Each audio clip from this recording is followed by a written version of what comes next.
বন্ধুরা নমস্কার। বিষয় ভগবানের নামে কি হয়। বন্ধুরা, এক কথায় যদি বলতে হয় ভগবানের নামে কি হয়, ভগবানের নামে অসাধ্য সাধন হয়। কিভাবে? বন্ধুরা, আমরা যতই বিদ্যা বুদ্ধি বৈভবের অধিকারী হই না কেন, একটা বিষয় কিন্তু আমাদের অধরা থেকে যায়। দেখবেন খুব বিচক্ষণ মানুষরা এরম বলে গেছেন যে ঈশ্বর না মানুষকে তার কর্মানুসারে এই পার্থিব সম্পদ সমস্ত কিছু দিয়ে দিয়েছেন, একটি জিনিস হাতে রেখে দিয়েছেন, সেটা হলো পিস, শান্তি। এই পার্থিব সম্পদ ভোগ করতে করতে যখন ক্লান্ত হয়ে পড়বে না, তখন এই শান্তির খোঁজে দৌড়তে থাকবে। দৌড়তে গিয়ে তখন কিন্তু ভগবানের প্রয়োজন হয়ে পড়বে। তখন আমি এই বিষয়টা যাওয়ার আগে শ্রী চণ্ডী থেকে এই যে সার কথাটি আমি একটু শুনিয়ে দিই। দেবতারা যখন, আপনারা সকলে জানেন, যে অসুরদের দ্বারা অত্যাচারিত পীড়িত হয়ে যখন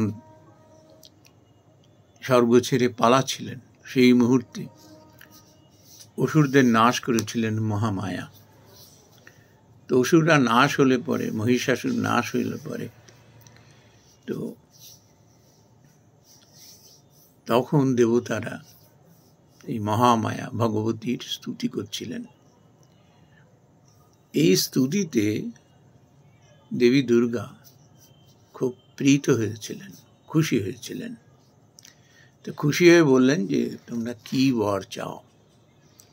তা আমি দুটি লাইন শুধু আমি দেবতারা কি বর চেয়েছিলেন তারপরে আমি ব্যাখ্যায় আসব।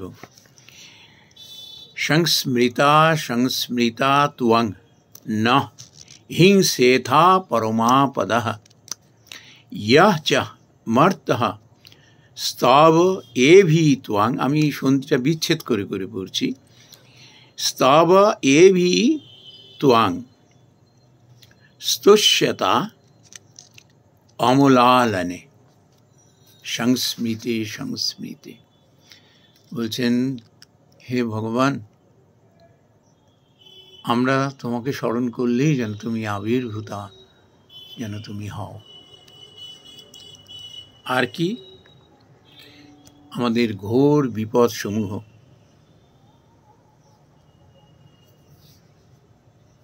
এগুলো তুমি আমাদের নাশ করে দেবে।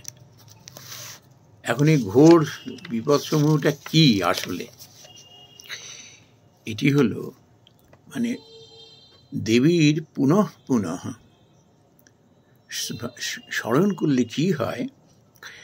সমস্ত দুঃখ দূর হয়। আর কি হয়? জন্মেও জন্মান্তরের সঞ্চিত যে পাপ, সেটা নাশ হয়।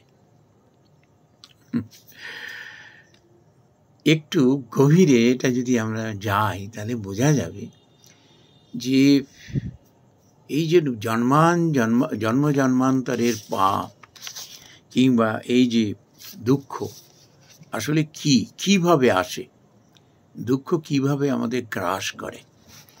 বন্ধুরা, যখন আমাদের মন অশুদ্ধ হয়ে ওঠে না, তখনই ব্যাস, দেন sorrow starts, sufferings start. মন অপবিত্র কিনা কি করে বুঝবো? বন্ধুরা, যখন মন চরম স্বার্থতাড়িত হয়ে ওঠে, মনের মধ্যে লোভ ঢোকে, কামিনী কাঞ্চনের দিকে মন যায়, পরশ্রী কাতরতা আসে, জীবনে যখন হতাশা নেমে আসে, মনের মধ্যে যখন নানা রকম যাতনা শুরু হয়ে যায়, তখন বুঝতে হবে যে আমার মন অপবিত্র। যেমন জল যখন গলিয়ে দেওয়া হয় না, তখন কোনো জিনিস আর পরিষ্কার করে দেখা যায় না, অন্ধকারে তখন হাতড়াতে হয়। কিন্তু কিছুক্ষণ সময় অপেক্ষা করে যখন জল যখন শান্ত হয়ে যায় তখন তল পর্যন্ত দেখা যায়। আমাদের মন সেরকম। এগুলো আমার কথা নয় বন্ধু, আমি তো অনুভব করেছি মাত্র। যারা বলে গেছেন, কারা বলেছেন? সিদ্ধ পুরুষেরা, সিদ্ধ মানুষেরা বলে গেছেন। স্ক্রিপচার্স তার প্রুফ। তো বন্ধুরা, এইগুলো যখন মনের মধ্যে এই অবগুণগুলো যখন এসে ঢুকতে থাকে, কি করে ঢুকতে থাকে? অহংকার বশত। এই যে একটা কথা আছে না, অহংকারই হলো সর্বনাশের মূল, পতনের মূল।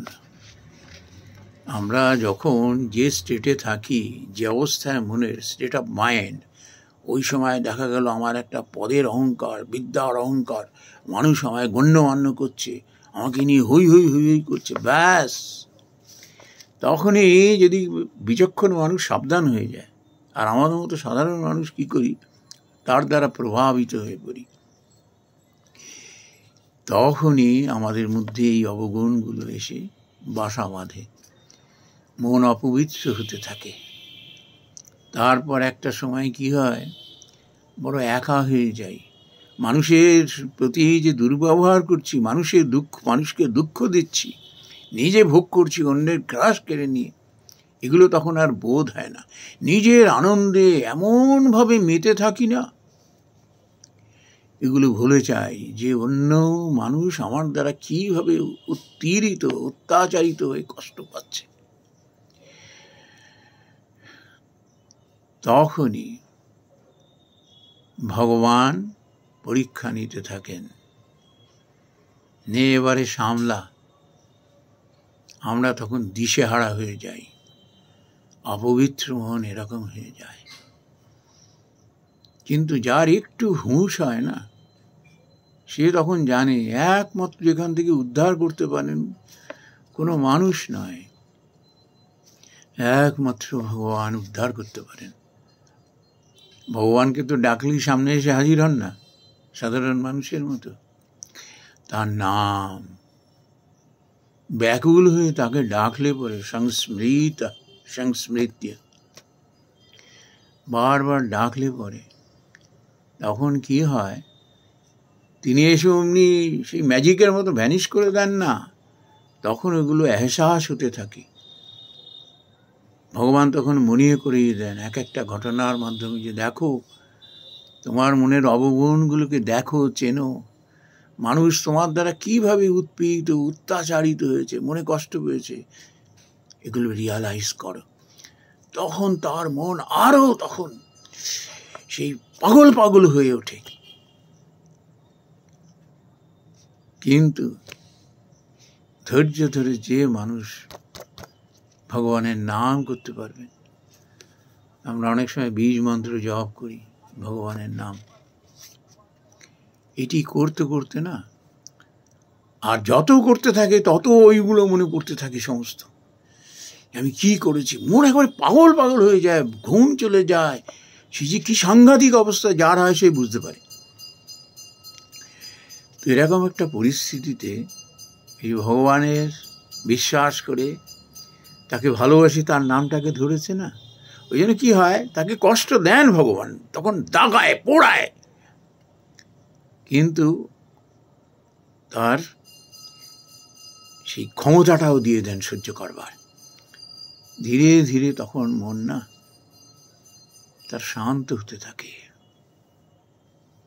সে সমস্ত তার অন্তর তখন কেঁদে ওঠে মানুষের প্রতি, যাদের প্রতি সেই অত্যাচার উৎপীড়ন করেছে। অনুতাপে সে জ্বলতে থাকে, আর যত জ্বলতে থাকে তার মন তত শান্ত হতে থাকে। সে যেন আর কথা বলতে পারে না,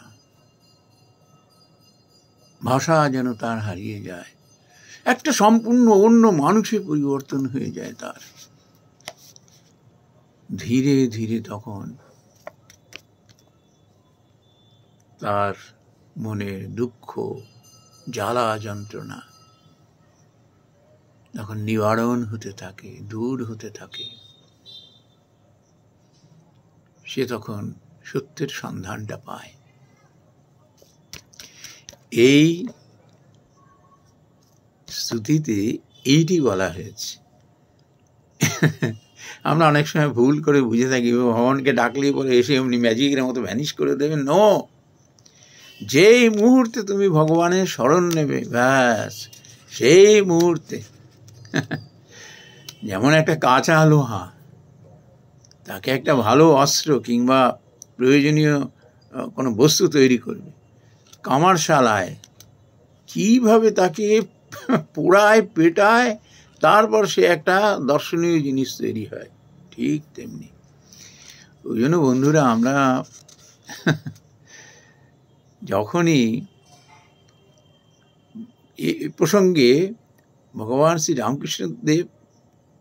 শ্রীরামকৃষ্ণ পরমহংস দেবের এই কথাটি তিনি বলেছেন যে এক হাতে ভগবানকে ধরো, এক হাতে সংসার ধরো, তোমার ভয় নেই, বেচালে পা পড়বে না। আর যখন সময় হবে তখন দু হাতে তাকে জাপটে ধরো, তার চরণ কমল, দেখবে তোমায় আর ভাবতেই হবে না সকালবেলা কখন উঠবে।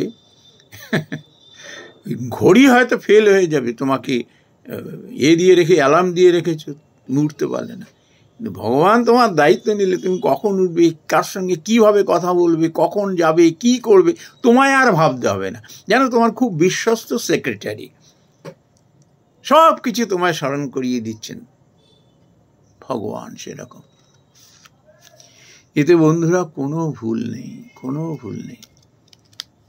আপনারা তো কত মানুষ আছেন, কত পণ্ডিত এসব নিয়ে চর্চা করেন, তারা ঠিক অনুভব করতে পারেন। নমস্কার বন্ধুরা।